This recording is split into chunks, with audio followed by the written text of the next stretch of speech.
주님이 말씀하신다. 내가 너희를 세상에서 뽑아 세웠으니 가서 열매를 맺어라. 너희 열매는 길이 남으리라.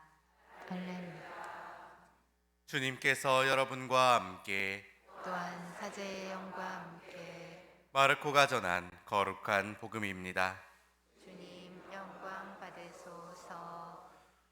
그때 예수님께서 11제자에게 나타나시어 그들에게 이르셨다. 너희는 온 세상에 가서 모든 피조물에게 복음을 선포하여라.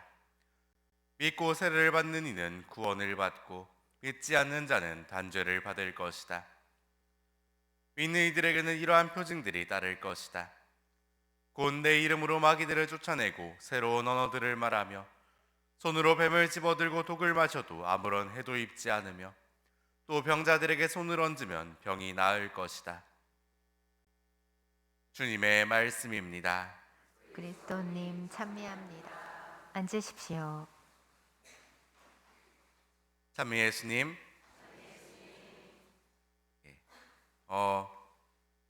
혹시 제 상본 가지고 계신 분 계세요? 예, 제가 개수가 부족해서 다 못 드렸는데 집에 여분이 집에 있으니 갔다 오면 더 갖다 가져다 드릴게요. 혹시 상본 그림 어떤 거였는지 기억나세요? 예, 제 제이 그림이랑 똑같은 그림입니다. 예, 혹시 안 보일까봐. 그런 그림입니다. 예. 제가 직접 도안 그린 제이가 딱 두 개, 딱 제이하고 그러니까 제 제이들 중에 제가 그린 게 딱 두 가지 있어요. 이 백색 제이하고 백색 영대가 있거든요. 영대는 나중에 한번 기회 되시면 보시면 되겠습니다. 중요한 거는 이 오늘 제이에 그려진 이 십자가의 의미죠.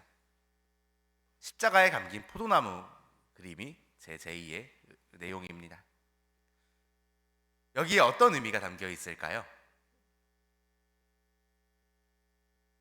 그것은 사실은 저의 신앙의 가장 밑바닥에 있는 내용입니다. 바로 십자가를 통해서만 우리는 구원의 열매를 맺을 수 있다는 의미죠. 예수님께서 그러하셨고 우리 또한 그러하다는 의미입니다.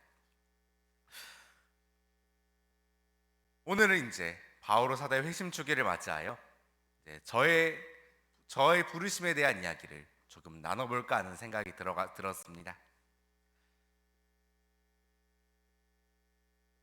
이런 얘기가 나오면은 무슨 뜻일까요? 오늘 강론이 길어진다는 뜻입니다. 예, 조금 지루할 수 있겠지만 잘 들어주시길 부탁드립니다. 예, 현대인은 누구나 마음의 병 한 개씩 가지고 살아간다는 그런 말이 있죠. 사실 모든 사람이 저마다 마음속에 상처 하나씩은 가지고 살아가는 게 어쩌면 당연한 일일 겁니다. 그리고 언젠가 우리가 우리 자신을 돌아볼 때 우리는 그런 상처들이 지금 이 순간의 내 모습을 만든다는 것을 깨닫게 됩니다. 저에게도 그런 상처가 하나 있습니다. 제가 1995년생입니다. 그리고 95년에 뭐가 있었을까요? 예, IMF가 있었죠. 예. 97년인가요? 하여간 예, 어쨌든 예, 제가 어릴 때 IMF 영향으로 집안이 많이 힘들었습니다. 저희 아버지께서도 그때 직장을 그만두게 되셨죠. 예, 모두에게 참 힘든 시기였을 거라고 생각됩니다. 지금 와서는 부모님의 그 마음도 이해를 할 수 있지요. 하지만 그때는 그러지 못했습니다. 제가 어린 시절 정 부모님께서는 참 자주 싸우셨습니다. 싸웠다는 게 단순히 말싸움을 했다는 게 아니라 허구한 날 밥상이 날아다니고 접시가 날아다니고 예, 뭔가 날아다니고 어머니께서 이제 성당 가다 늦게 들어오시면 술 한잔 드신 아버지께서 화나셔가지고 문 잠궈 놓으면은 제가 이제 아버지 눈 피해서 몰래 가서 문을 열어드리던 그런 상황이었습니다. 특히 걸핏하면 버럭버럭 소리를 지르고 화를 내시던 아버지를 그 어린 마음에 참 무서워했던 것 같습니다. 지금 와서야 이렇게 웃으면서 얘기할 수 있지만 누군가 부모님의 고함 소리, 접시 깨지는 소리, 어머니의 울음소리, 그리고 그 속에서 방구석에 틀어박혀서 떨고 있던 저의 모습은 지금까지도 트라우마처럼 남아있곤 합니다. 참 힘든 시간이었죠. 어릴 적에 저는 그 트라우마 때문에 제대로 된 학교 생활을 하지 못했습니다. 사람들을 대하는 게 두려웠고 사람들을 어떻게 대해야 할지 알지도 못했습니다. 그렇게 항상 겉돌면서 저에게 다가오는 모든 사람들을 다 경계하면서 밀쳐내곤 했습니다. 그렇게 나 혼자만의 상에 갇혀 살면서 나는 왜 이렇게 불행한가 스스로 고민했던 것 같습니다. 그런데 참 재미있는 게 저는 그 상처 때문에 성당에 나가게 됐습니다. 처음에야 복사단을 하면은 캠프 갈 수 있다는 어머니의 꼬드김에 넘어가서 성당을 나가게 됐지만 점차 그 성당은, 그 조용한 성전 안은 저의 피난처가 되었습니다. 저는 그 안에서 치유를 받았고 복성당 친구들과 함께 시간을 보내며 사람을 사귀고 대하는 법을 배워나가게 되었습니다. 그렇게 성당이 좋아서, 그 조용한 성전 안이 좋아서 성당을 나가던 한 아이가 정신을 차려보니 이렇게 사제복을 입고 여러분 앞에 서 있게 됐네요. 예, 아유.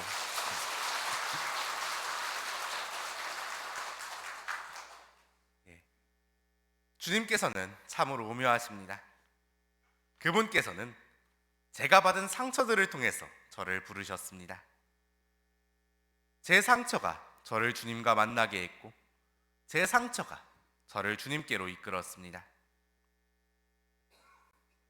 저의 상처는 저에겐 가장 아픈 부분이고 가장 약한 부분이며 가장 부끄럽고 숨기고 싶은 부분입니다. 저의 상처는 저의 가족들의 가장 아픈 기억이고 가장 어두운 기억이기도 합니다.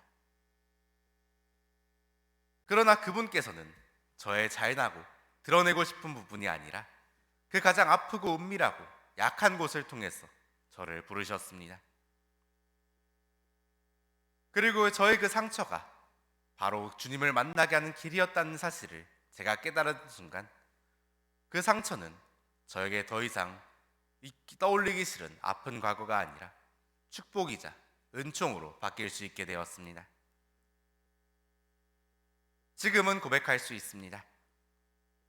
주님을 받게 하던 사울의 죄가 주님의 죄를 지으러 가던 다마스쿠스로 가는 길이 그가 주님께로 회심하는 길이 되었듯이 제 어린 시절 깊은 상처와 아픔이 주님께서 저를 위해 마련하신 길이었다는 것을 말입니다. 주님께서는 우리를 그렇게 부르십니다. 빛나는 영광 중이 아니라 우리의 가장 어둡고 깊은 그림자를 통해서 우리를 부르시고 그 어둡고 깊은 그림자를 당신을 향한 빛의 길로 바꿔주십니다.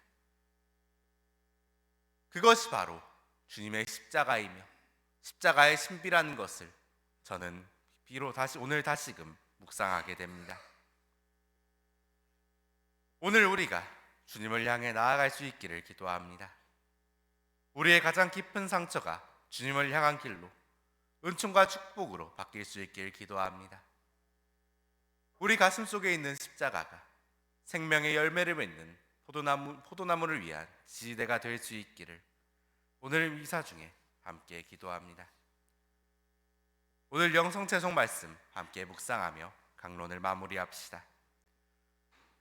나는 나를 사랑하시고 나를 위하여 당신 자신을 바치신 하느님의 아들님에 대한 믿음으로 사노라. 아멘.